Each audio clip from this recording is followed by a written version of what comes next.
Hi, everybody. I'm Deacon Dave, and welcome to day 12 of Silence in a Year. And today's topic, Alicia, who is with me, is silent reflection. And so, Alicia, I think this particular short paragraph really spoke to you today. So, what is the word of the day? So the word I came up with, ponder. Okay. Oftentimes I think that, when life gets a little challenging, right, we start to question. We question about life. I don't know if you've ever questioned, what is the meaning of life or your life in general. It can be challenging. And I found myself in a situation not too long ago that my question was why? Why me? Why?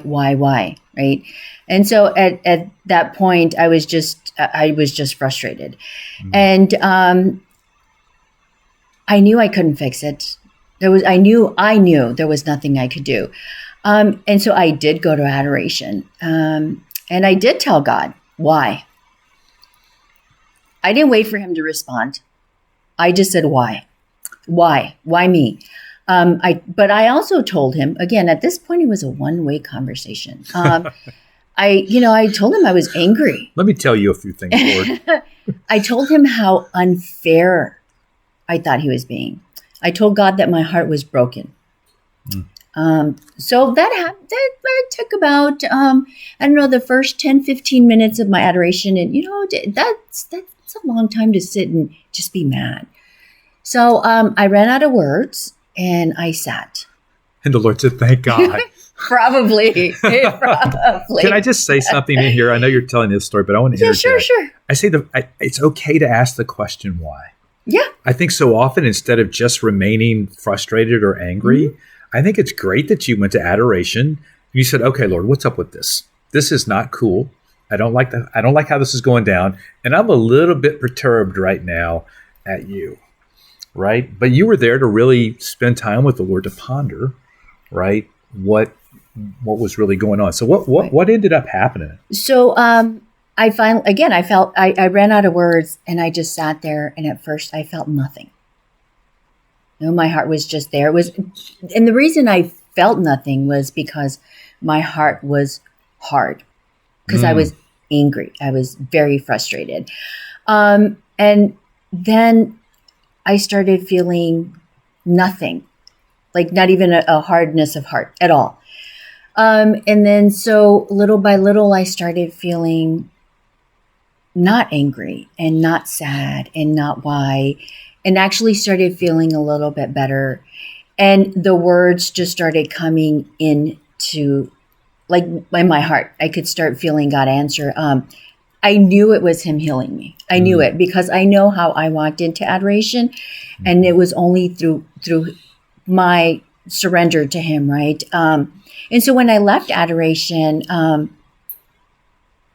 it was him telling me, it's going to be okay. You're going to be okay. I'll take care of it.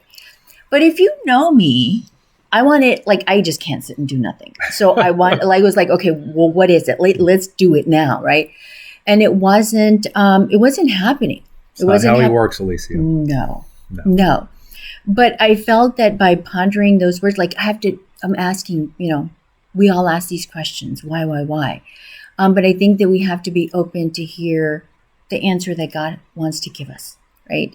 And though he wasn't telling me what he was going to do, he was telling me it's going to be okay. Because when I left, I wasn't angry anymore. I think the big question is the Lord was probably saying, or we ask ourselves is, okay, Lord, what are you calling me to do? Right. Because he's not calling you to anger, right? Or disappointment or frustration or hurt or any of those things, because he doesn't want that for any of his children. Right. I got to tell you a story that this reminds me of. If I cut your story off, you can finish it at the end. So I had a guy that I was talking to one time, and he was really upset about something. And I mean, it was firmly entrenched. And it was during a retreat. And I said, listen, just go to adoration. And he came to me the next day and he said, the Lord healed me in adoration. So, he came without any expectation. I think you came, I think you did come without expectation. You just wanted to be in his presence, which in and of itself is a gift, right? But he was healed by sitting with the Lord for an hour or two, however long he was there, for something that on his own he couldn't take care of. Right. Well, and that's not the first time I've gone to adoration with a question, but I think this was the first time I really went just with all of just all of those horrible feelings in my heart. And I knew that he was the only one who can fix it. Right. Right. So, I tell people, and I even tell my children, if you have a question, go to God, ask him. He may not answer right away, but ask him those hard, truthful questions, because he's the only one that's going to be honest with you.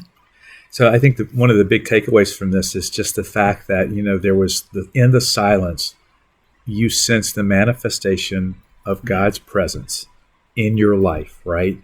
And by doing that, just by being still, just being there, you were able to, number one, get it out.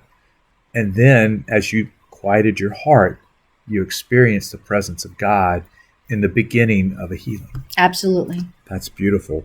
Well, I tell you what we're going to do. We're going to close with our prayer. I think it is day 12, so I think it's your turn. It is. It is. Go ahead. I come, O Lord, unto your sanctuary to see the life and food of my soul. As I hope in you, O Lord, inspire me with that confidence which brings me to your holy mountain. Permit me, divine Jesus, to come closer to you, that my whole soul may do homage to the greatness of your majesty, that my heart with its tenderest affections may acknowledge your infinite love, that my memory may dwell on the admirable memories here renewed every day, and that the sacrifice of my whole being may accompany you. Beautiful. I'm Deacon Dave. I'll see you next time. Bye.